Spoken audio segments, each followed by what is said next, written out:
Volume 1, transcription number 19, 3, 2, 1, start. Sir, I would like to make a few observations so that the Honorable Minister will make a note about the way in which these institutions are being run.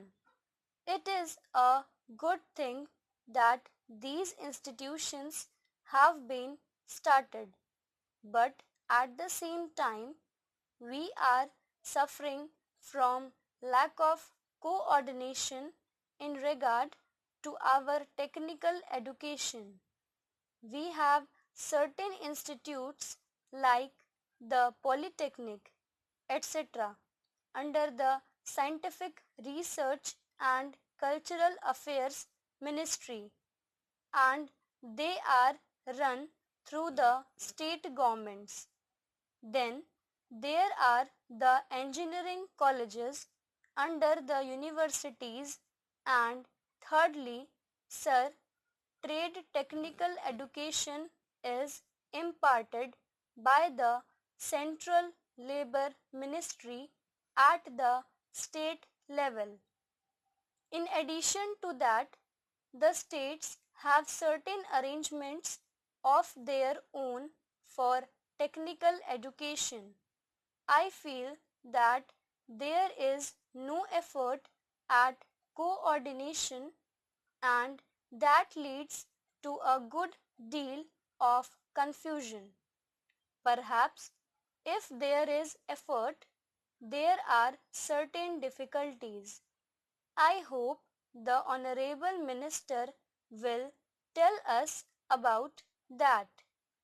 I would also like to suggest that even in these four institutions, as for some time the medium of instruction would be English, for emotional integration an attempt should be made to take a few students from the neighboring region or other regions on a reciprocal basis. Otherwise, these institutes will themselves be developing, as was hinted by the previous speaker, some regional consciousness. Para. There is great difficulty, sir, with regard to technical personnel for teaching, and I am not aware in what way these institutes will be staffed. Perhaps some foreigners will be brought in, but at the same time, with the arrangements existing at present for taking technical help from different countries, Russia, UK, USA, and Germany, I do not know whether there will be special courses provided in these institutes for the teaching staff from those different countries. What arrangements there are, one does not know. In the present arrangement for teaching, I should have liked to mention the fifth arrangement for teaching at present provided through the various industrial concerns like Bhilai, Rourkela, etc. All these big concerns have their big technical schools, and they take their students for postgraduate work as also for research work. What will therefore happen with regard to the standard is a question. Sir, we are not at all sure in our country about the correct use of terms. I would, for instance, mention here the word polytechnic.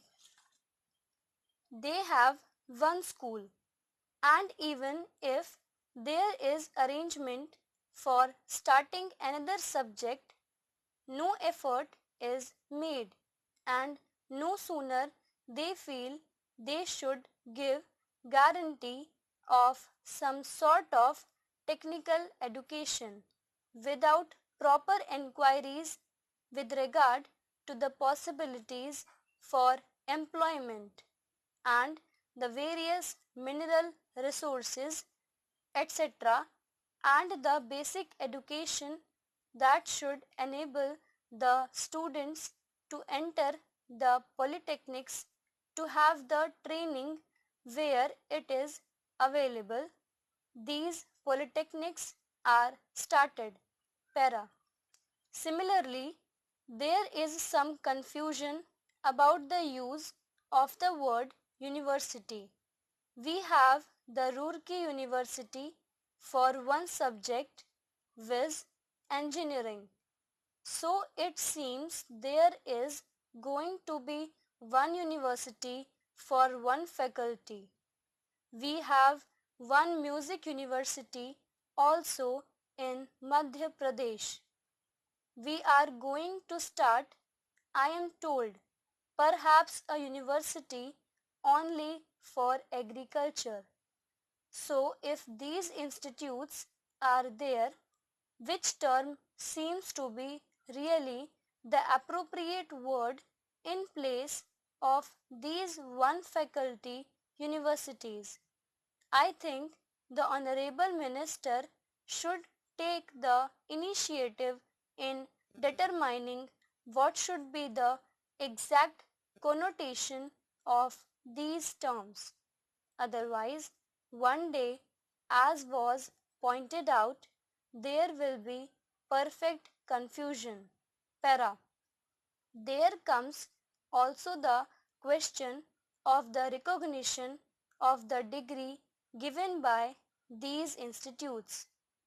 Of course, if the training with the special facilities available and the special recruited staff available is of a high standard, naturally people would be very anxious to recruit the people who have passed out from there. In the beginning, there will not be any trouble with regard to making use of the graduates turned out from there. But the question of recognition has to be decided on certain principles, and those principles should be laid down and followed from the beginning. Para. Now, I would like also to mention the question about scholarships. It was pointed out that certain scholarships, especially to the children of the working class, should be given. I would like to point out here that there is already provision for that, and it is not something new. What I would like to stress is that scholarships should be in larger numbers. The scholarships do not seem to be adequate for the rising standard of living and the cost of living. The scholarships that are given do not meet half the need. There is yet another matter which the Honorable Minister is the proper person to enquire about, and that is the merit scholarships that are available in different states to students for technical subjects or to other students who pass with very high marks are not given by the states if they read outside the state. Stop